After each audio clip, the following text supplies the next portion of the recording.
భారత రాజ్యాంగ నిర్మాత డాక్టర్ బిఆర్ అంబేద్కర్ 135వ జయంతి సందర్భంగా జిల్లాకు చెందిన ప్రజాప్రతినిధులు అధికారులు ఒంగోలులోని హెచ్సిఎం జూనియర్ కాలేజీ వద్ద గల అంబేద్కర్ విగ్రహానికి పూలమాలలు వేసి ఘనంగా నివాళులర్పించారు.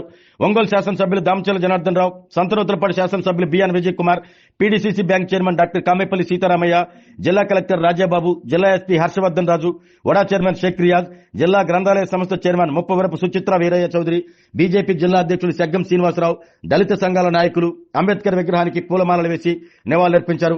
అనంతరం ఎమ్మెల్యే దామచర్ల జనార్దన్ రావు మాట్లాడుతూ సమాజంలో అందరూ బాగుండాలి అన్న ముందు చూపుతో వ్యవహరించిన మహోన్నత వ్యక్తి డాక్టర్ బిఆర్ అంబేద్కర్ అంటూ కొనియాడారు. భారత రాజ్యాంగాన్ని రచించి అందరికీ సమాన హక్కులు కల్పించారన్నారు.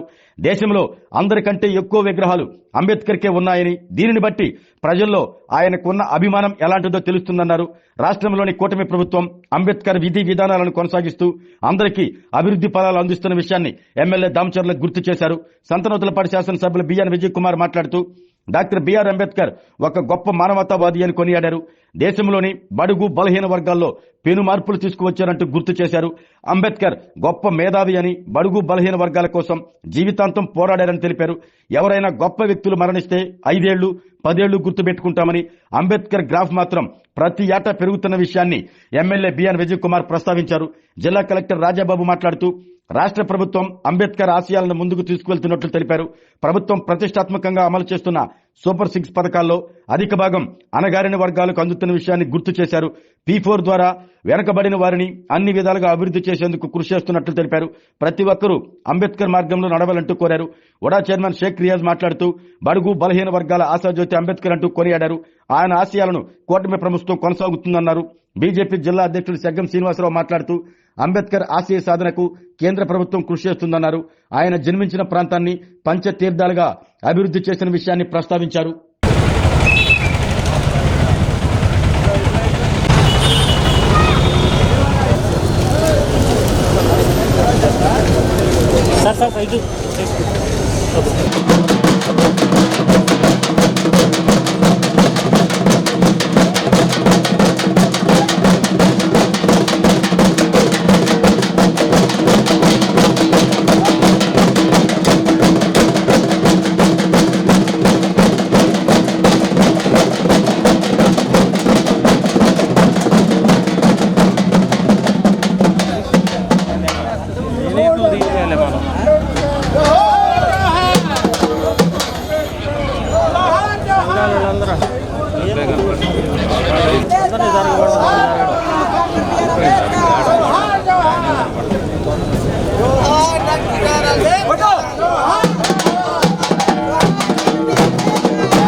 రాజ్యాంగ రూపకర్త, దళితుల పాలిట దైవంగా భావించే డాక్టర్ బిఆర్ అంబేద్కర్ ఒక జన్మదినం ఈరోజు మొత్తం దేశమంతా జరుపుకుంటున్న సందర్భంగా మన ప్రకాశం జిల్లాలో వారి యొక్క జన్మదిన వేడుకలు ఘనంగా జరుగుతున్నాయి.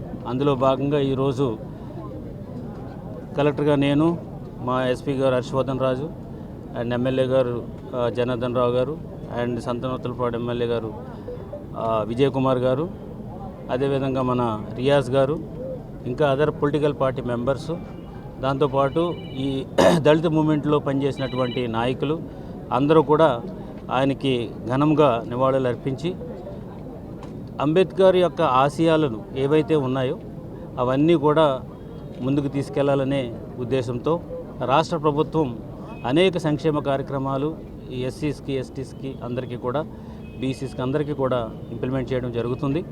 సో మన ఆ రాష్ట్రం అయితే మాత్రం సూపర్ 6 అన్నిటిలోనూ కూడా ఎక్కువ ప్రాధాన్యత అణగారిన వర్గాలకి ఇస్తూ, తర్వాత బడ్జెట్లోనూ కూడా స్పెసిఫిక్గా ఈ స్కీమ్స్కి సంబంధించినటువంటి వెల్ఫేర్ స్కీమ్స్ సంబంధించిన అన్నింటిని కూడా కేటాయిస్తూ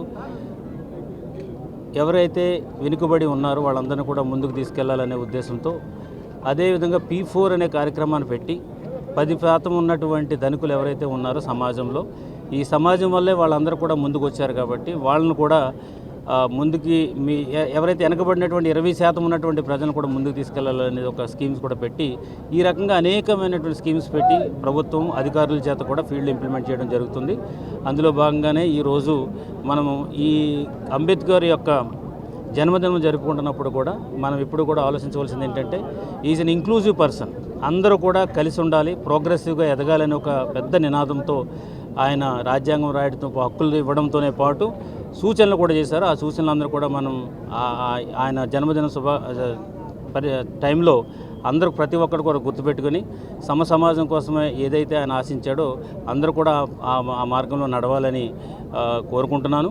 అదేవిధంగా జిల్లా యంత్రాంగం అంతా కూడా ఆయన యొక్క ఆశయాలకు అనుగుణంగానే రాజ్యాంగ నిబంధనల ప్రకారమే పనిచేస్తుందని సందర్భంగా తెలియజేసుకుంటూ సెలవు తీసుకుంటున్నాను. Thank you very much. ఈరోజు అంబేద్కర్ గారి 135వ జయంతి సందర్భంగా ఈరోజు మన జిల్లాలోనే కాకుండా హెడ్ క్వార్టర్లో కూడా అందరం కూడా ఆయనకు జన్మదిన శుభాకాంక్షలు చెప్తూ నివాళులు అర్పించడం జరుగుతూ ఉంది.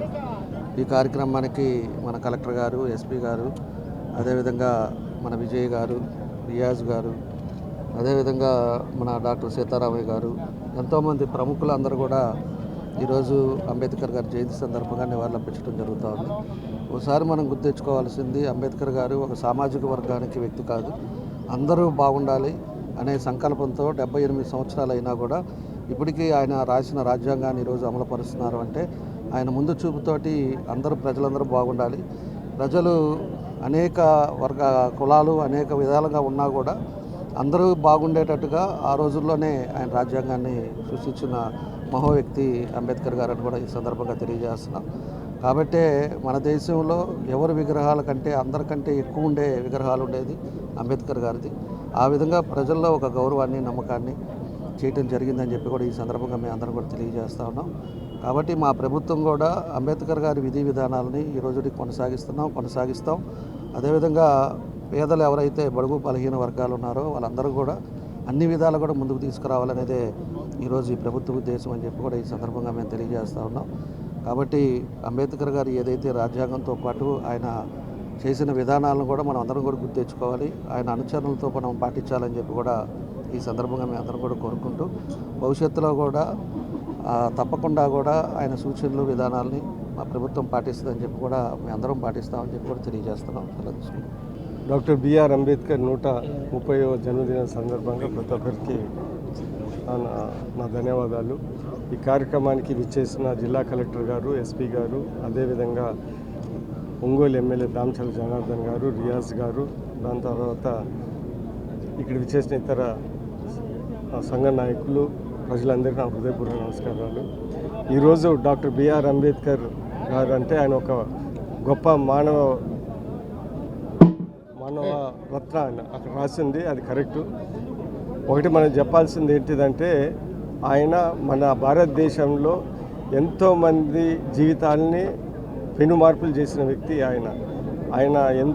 ఆయన మేధావి. ఇప్పటి వరకు ఆయన చదువుకున్న చదువులు అటు లండన్లో కానీ ఇటు అమెరికాలో కానీ ఎవరు చదువుకోలేదు. ఆయన అంత మేధావి అయినా కానీ ఆయన మామూలు ప్రజలు, బలహీన వర్గాలు, మహిళలకి, మామూలు వ్యక్తుల కోసం ఆయన జీవితాంతం ఆయన కష్టపడినాడు. ఈరోజు నేను ప్రత్యేకంగా ఒకటి చెప్పదలుచుకున్నాను. ఏంటిదంటే, ప్రతి వ్యక్తి చనిపోయిన తర్వాత 10 ఏళ్ళకో 20 ఏళ్ళకో మర్చిపోతూ ఉంటారు, వాళ్ళ గ్రాఫ్ తగ్గుతూ ఉంటుంది. ఇందిరాగాంధీ ఒకప్పుడు చాలా గొప్ప ప్రైమ్ మినిస్టర్, ఆమెకు ఒక 90% ఉంది. ఈరోజు మనము ఎక్కడైనా పోల్చి తీసుకుంటే ఇందిరాగాంధీకి 3%, 5%. వాజ్పేయి కూడా చాలా గొప్ప వ్యక్తి, ఆయన ప్రైమ్ మినిస్టర్ ఉన్నప్పుడు ఒక 70% ఉన్నది, ఇప్పుడు మళ్ళీ ఒక 5%. కానీ డాక్టర్ బిఆర్ అంబేద్కర్ ఎన్నో రోజులైనా కానీ ప్రతిరోజు ఆయన గ్రాఫ్ పెరుగుతూ ఉంది.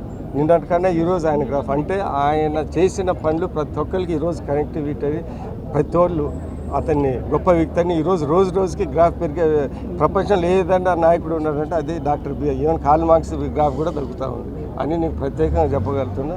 అదే కాకుండా ఆయన ఏదో ఎస్సీ ఎస్టీల నాయకుడు కాదు, ఆయన అందరి నాయకుడు. ఎస్సీలు ఎస్టీలు మరీ ముఖ్యంగా మహిళలకు, బీసీలకు అందరికీ కాన్స్టిట్యూషన్లో వాళ్ళ కోసము అడిగినా అడగపోయినా ఆయన ఫైట్ చేసిన వ్యక్తి. అందుకని నాలాంటి వాళ్ళకి, నాలాంటి ఆలోచన విధానం వాళ్ళకి ఈ భారతదేశంలో గౌతమ్ బుద్ధుడు తర్వాత అతి పెద్ద గొప్ప ఈ భారతదేశంలో జన్మించిన వ్యక్తి డాక్టర్ బిఆర్ అంబేద్కర్ అని నాలాంటి వాళ్ళు మేము పూర్తి శాసనసభ్యులు రామచంద్ర జనార్దన్ గారు, విజయ్ కుమార్ గారికి అందరికీ కూడా డాక్టర్ బిఆర్ అంబేద్కర్ గారి 135వ జయంతి శుభాకాంక్షలు తెలియజేస్తున్నాను.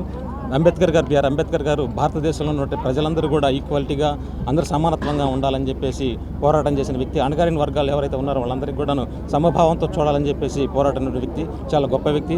అలానే వారి యొక్క గొప్పదనాన్ని గుర్తించి నరేంద్ర మోడీ గారు ఎన్డీఏ కూటమి ద్వారా ప్రధానమంత్రి అయిన తర్వాత 2016లో వారి ఎక్కడైతే అంబేద్కర్ గారు చదువుకున్నటువంటి ప్రాంతము, వాళ్ళు నిర్యాణం పొందిన ప్రాంతము మొత్తాన్ని పంచతీర్థాలుగా ప్రకటించి అనేకమైన కార్యక్రమాలు చేయడం జరిగింది. మరొకసారి అంబేద్కర్ గారి జయంతి శుభాకాంక్షలు తెలియజేసి సెలవు తీసుకున్నాను. ధన్యవాదాలు. అందరికీ నమస్కారం. ఈరోజు డాక్టర్ బాబాసాహెబ్ అంబేద్కర్ గారి జయంతి సందర్భంగా ఇక్కడికి వచ్చేసినటువంటి గౌరవ కలెక్టర్ గారికి, అలాగే గౌరవ శాసనసభ్యులు జనార్దన్ గారు, విజయ్ గారికి, అలాగే PDC bank chairman Kamepalli Seetharamaiah గారికి, మాజీ మేయర్ గారికి, అలాగే అందరికీ కూడా ముందుగా అంబేద్కర్ గారి జయంతి శుభాకాంక్షలు తెలియజేస్తూ, బడుగు బలహీన వర్గాల ఆశాజ్యోతి, అందరికీ కూడా సమానంగా ఫలాలు అందాలని చెప్పేసి మొదటి నుంచి కూడా పరితపించినటువంటి వ్యక్తి బాబాసాహెబ్ అంబేద్కర్ గారి ఆశయాలను రాబోయే రోజుల్లో కూడా ఆయన ఆశయాలను ముందుకు తీసుకెళ్తామని చెప్పేసి ఆయన జయంతి సందర్భంగా ఘనంగా నివాళులర్పిస్తున్నాం. ఆరోగ్యమే మహాభాగ్యం అంటారు, కానీ ఆరోగ్యాన్ని నమ్మకంగా కాపాడే స్థానం ఎక్కడ? ఇది ఒంగోలులో మీకు దగ్గరగా మన Venkataramana nursing home private limited. Caring your life 54 ఏళ్ల విశ్వాసంతో ఇది ఒక హాస్పిటల్ కాదు, ఇది ఒక విశ్వాసం. 3 తరాలుగా వేలాది కుటుంబాలను ఆరోగ్యంగా నిలిపిన ఆదరణ. మా నిపుణుల వైద్య బృందం మా దగ్గర అనుభవం కలిగిన బృందంలో అందించే సేవలు neuro surgery, general medicine, diabetes, pulmonologist, general surgery, ophthalmology, urology, orthopaedic, ENT, paediatrics, dental surgery, anaesthesiology, gynaecology, cardiology, emergency మరియు క్రిటికల్ కేర్. ఒంగోలులో ఆరోగ్యానికి ఒక కొత్త శకం ప్రారంభమవుతుంది. వెంకటరమణ ఐ హాస్పిటల్ ప్రారంభించబడింది. కంటి ఆరోగ్యానికి ప్రత్యేక పరిష్కారంగా ప్రభుత్వ ఉద్యోగులు, రిటైర్డ్ ఉద్యోగులు మరియు వారి కుటుంబ సభ్యుల కోసం ఈహెచ్ఎస్ ద్వారా వైద్యం. క్యాష్లెస్ సేవలు మెడియాసిస్, స్టార్, జీహెచ్పీఎల్, ఆదిత్య బిర్లా, బజాజ్ అలియన్స్ మరియు ఇతర ప్రముఖ హెల్త్ స్కీమ్లు అందుబాటులో ఉన్నాయి. ఆరోగ్యశ్రీ, డాక్టర్ ఎన్టీఆర్ వైద్య సేవానిధి అందుబాటులో ఉన్నాయి. చిరునామా ఆర్టీసీ బస్టాండ్ ఎదురుగా, Kurnool road, Ongole. Phone number 08592282623, cell number 9100679099. Eye hospital number 9866484770. Website www.venkatramanarsinghome.com. Facebook www.facebook.com/pkrnh. Venkataramana nursing home, 3 తరాల విశ్వాసం, నూతనతతో కూడిన సేవ. మేము కేవలం చికిత్స చేయము, మేము శ్రద్ధ వహిస్తాం, పరిరక్షిస్తాం. సేవ చేయడం మాకు ధ్యేయం.